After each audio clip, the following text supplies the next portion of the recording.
Donc les 25 prophètes, ça commence par Adam et ça se termine par Sayyidina Mohammed. En fait, c'est un cycle de prophétie qui se clôt.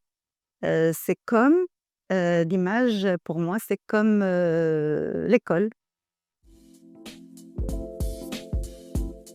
Les prophètes ont été envoyés comme des enseignants, comme des éclaireurs. Ils ont la lumière en eux, ils nous éclairent sur le chemin.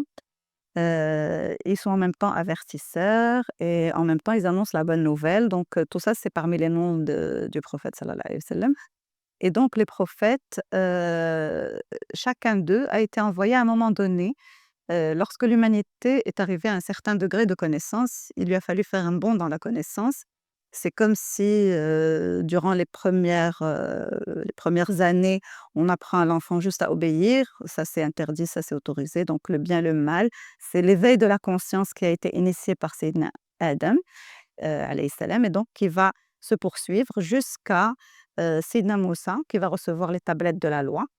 À ce moment-là, bah, c'est comme si on arrive au baccalauréat et on a, des lois, bien dictées, on sait ce qu'on va faire et cetera. C'est beaucoup plus sérieux que ce qui se passe avant.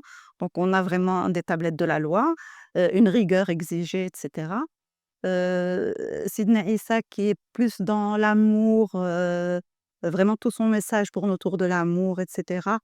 Peut-être on pourrait le considérer comme si on arrivait, à un diplôme supérieur et puis, parce qu'on a choisi quelque chose par amour, par passion, on aime bien cette voie donc on l'a choisi.